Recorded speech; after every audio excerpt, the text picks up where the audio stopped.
An old cornstalk stood at the edge of Green Meadow Farm, taller than any other. Its leaves were brown and dry, and the husk at its top was split open, revealing a single ear of corn. The kernels, the color of sunset, glowed softly in the last light of day. Little Bunny, whose fur was the color of fresh hay, had passed this stalk 100 times before. But something felt different about this evening. He stopped and sat down, his nose twitching, his ears tall.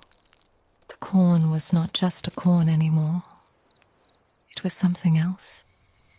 It was a place where the wind whispered a secret it had carried all summer long. If you have ever seen a cornfield in the twilight, you know that feeling. That each stalk hides a small world waiting to be noticed. The soil beneath Little Bunny's paws was still warm from the sun. He touched the dry leaves of the stalk and they rustled like paper. The single ear of corn hung low, heavy with its own ripeness. He could see the kernels, each one a tiny jewel, packed tightly together in perfect rows. And inside that ear of corn, Little Bunny believed, was a castle.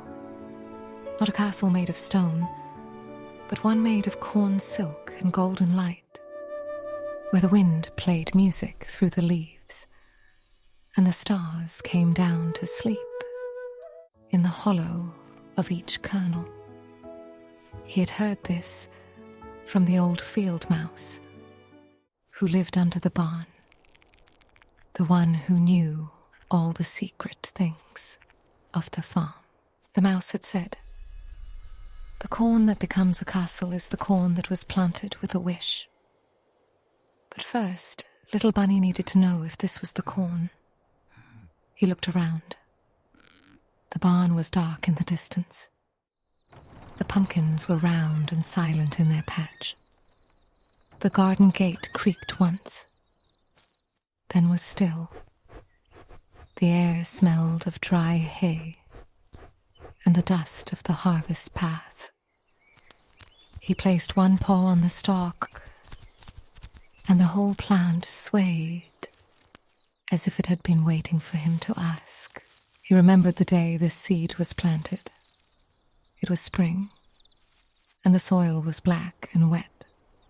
Old Farmer Thomas had taken a single kernel from his pocket, a kernel that looked exactly like these, the color of a sunset he had seen once, long ago. He had said, "This one is for the castle." But no one knew what he meant. Not until now.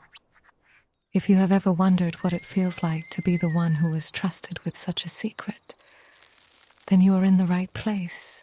Subscribe, so you too can sit beside the cornstalk when the twilight comes and hear the wind's next whisper. There are more castles hidden in the garden waiting to be found. Tell us in the comments, what would your wish be if you could plant one kernel?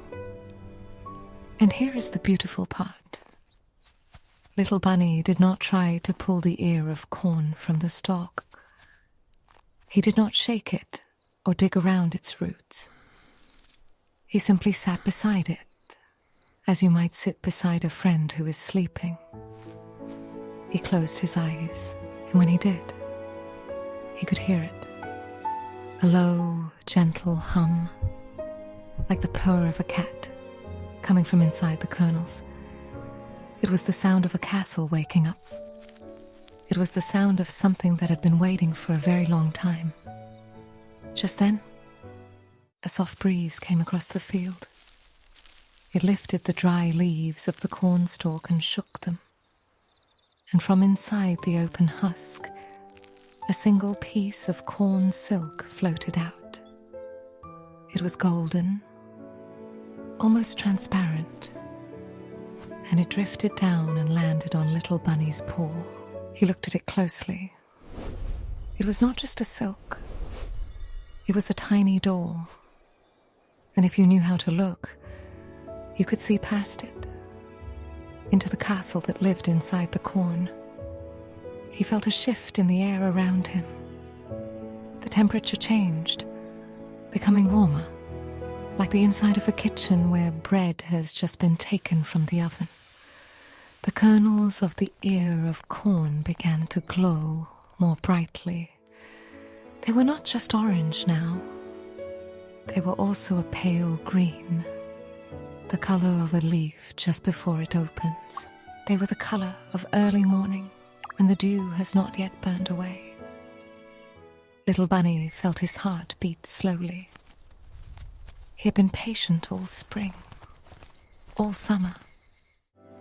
He had watched the corn grow from a thin green blade to a tall stalk with tassels that nodded in the breeze. He had watered the ground when no rain came. He had pulled the weeds that wanted to steal the soil's richness. He had done his part. And now, the castle was showing itself to him. From the center of the ear, a new sound came. It was a tiny wooden sound like a gate swinging open on an old hinge. The silk on his paw began to move, as if guided by an invisible hand. It pointed toward the barn, toward the dark spaces between the pumpkins, and then back to the stalk itself. Little Bunny understood. He was not supposed to go into the castle. The castle was supposed to come out to him. He sat back on his haunches and waited. The wind died down. The crickets in the meadow stopped their song. The farm was silent, holding its breath. And then the first kernel popped. Not with a loud bang, but with a soft puff, like a seed releasing its tiny dream. A single, perfect piece of white fluff, as light as air, floated out of the open husk and rose into the twilight sky. It was a star. Little Bunny watched it climb, higher and higher, until it joined the other stars that were just beginning to appear in the darkening blue. Another kernel popped, and another. Soon the air was full of them, rising and falling, drifting like dandelion seeds on a soft current. Each one was a star, and they began to circle the stalk, weaving a crown of light around the dried leaves. Do you feel that hush in the air now? The same hush that fell over the farm. That is the moment when a secret becomes real. Subscribe, so you never miss the next time a quiet field yields something extraordinary. The story of the pumpkin that glowed from within, or the potato that remembered the dark. We would love to hear you share what color you imagine the very first popped kernel was in the comments below. If you have ever felt that something ordinary has a secret inside it, you already know what Little Bunny saw next. The stalk itself began to change. Its dry brown leaves softened and turned the color of fresh cream. They grew wider and taller, curving upward like the walls of a great hall.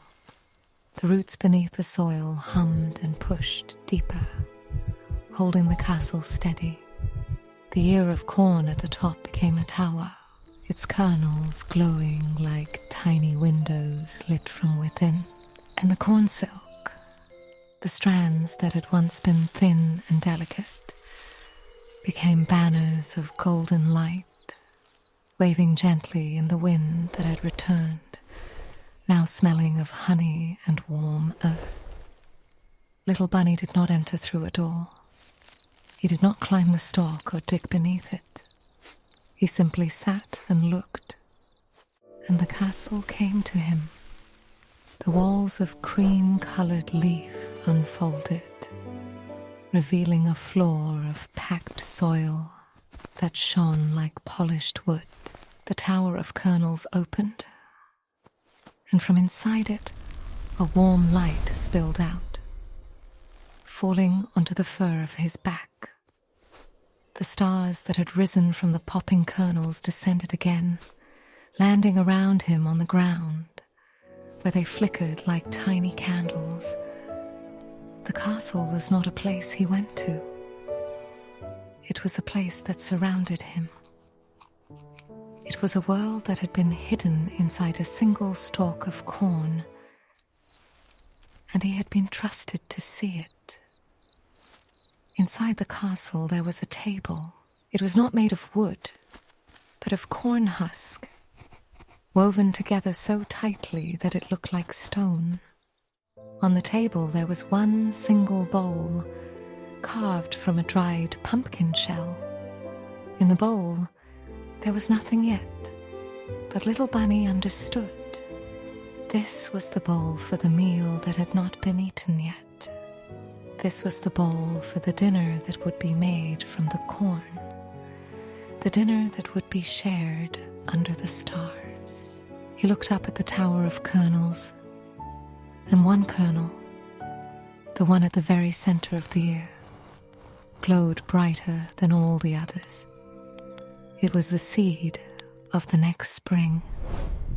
It was the promise that the castle would return.